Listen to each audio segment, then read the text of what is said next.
Istighatha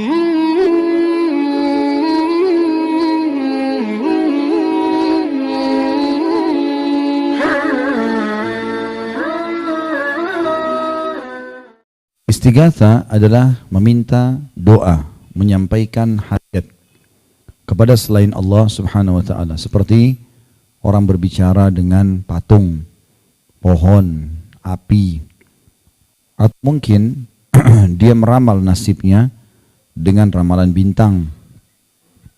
Semua itu masuk dalam masalah istighatha.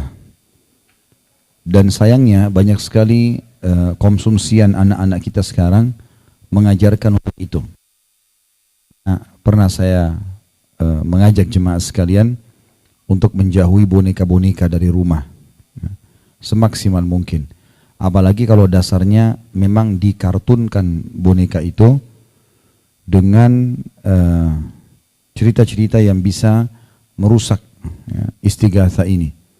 Seperti misalnya kita selalu atau punya gambaran tentang Doraemon misalnya, boneka yang bisa berbicara kemudian bisa mengeluarkan apa saja dari perutnya, sehingga anak yang megang atau pemilik boneka itu bisa minta tolong kepada dia walaupun dalam keadaan darurat.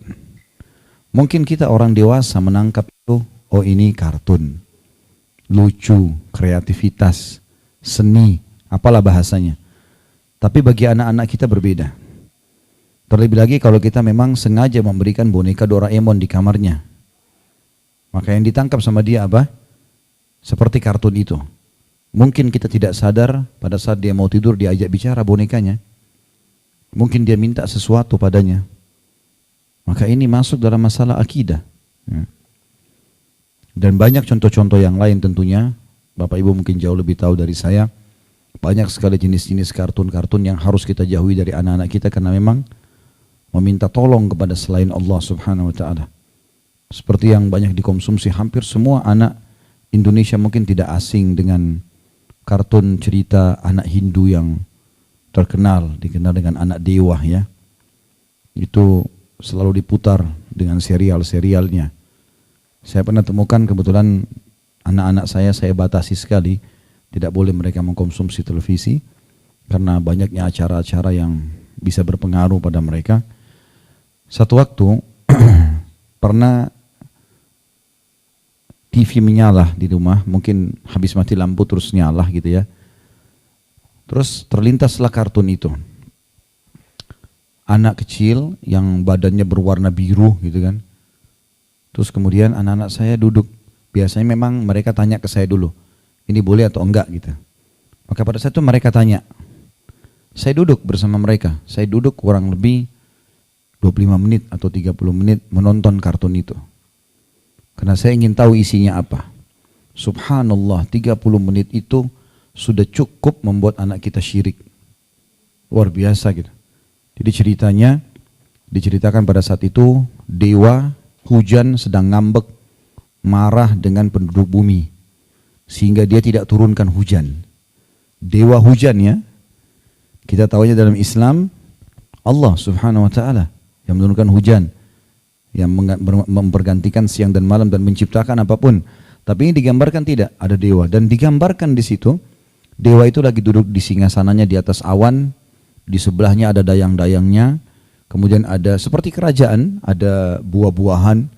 Dan dia lagi makan sambil dia mengatakan, saya sedang marah kepada penduduk bumi. Dan terus tiba-tiba kena hujan tidak turun-turun, si dewa kecil yang di bumi ini, lalu dia marah, kenapa manusia di bumi tidak dikasih air, lalu dia menantang dewa itu berantem. Dan betul-betul berkelahi gitu. Dia datang, dewa itu ditarik, ditaklukkan lah segala macam, akhirnya tunduk kepada dewa kecil itu. Yang tadinya bermain-main sama anak-anak biasa gitu. Maka ini fatal sekali. Mungkin kita pun yang dewasa bisa merusak pikiran kita ya. Oh ini mungkin memang ada dewa ini kali, ada dewa itu, dewa ini yang bisa ini, bisa itu. Mungkin. Bagaimana dengan anak kecil yang masih fitrah? Maka bahaya sekali ini. Ya. Dan banyak sekali contoh-contoh yang lain. Biasanya awal bibit. Ya. Akhirnya muncul istighatha, berdoa kepada selain Allah Subhanahu wa ta'ala. Contoh yang lain juga banyak sekali orang. Semoga Allah kasih hidayah. Pada saat sholat sibuk mengatakan iyyaka na'budu wa iyyaka nasta'in. Kepadamu kami menyembah, hanya kepadamu kami menyembah, hanya kepadamu kami minta tolong. Selesai salam, minta-minta di kuburan sebelah masjidnya. Baik, mana komitmen tadi yang Anda ucapkan itu? Hanya kepadamu ya Allah, hanya kepadamu ya Allah. Kenapa masih minta ke kuburan? Kalau kuburan itu dianggap bisa memberikan manfaat, kenapa kita tidak yakin pemilik tanah, batu, dan mayit yang ada dalam kuburan itu lebih mampu? Belum ada satu riwayat pun Aisyah radhiyallahu anha pada saat Nabi SAW meninggal dan kuburan Nabi di dalam kamar tidurnya Aisyah. Belum pernah satu kali riwayat pun, padahal Aisyah masih hidup 30 tahun sekian setelah Nabi SAW meninggal. Gitu kan. Tidak pernah dia mengatakan tiap hari misalnya, atau pernah satu kali aja buka pintu rumah Nabi SAW atau rumahnya mengatakan silakan minta-mintalah di kuburan Nabi karena ini Nabi. Beristighatsalah, minta tolonglah. Atau tawaflah di kuburannya, tidak pernah ada. Bagaimana sekarang ada di antara kita yang mengerti? Begitu pula dengan kuburan Abu Bakar, kuburan Umar, kuburan para syuhada Badar, syuhada Uhud. Tidak pernah ada riwayat satupun sahabat datang ke sana mengambil tanahnya, taruh air di sana, sehingga akhirnya dilakukan oleh orang-orang sekarang tidak ada contohnya sama sekali. Dengan alasan ini kuburan orang soleh. Siapa lebih soleh dari Nabi SAW? Siapa lebih soleh daripada para sahabat? Daripada syuhada Badar dan Uhud yang sudah jelas-jelas dapat jaminan surga.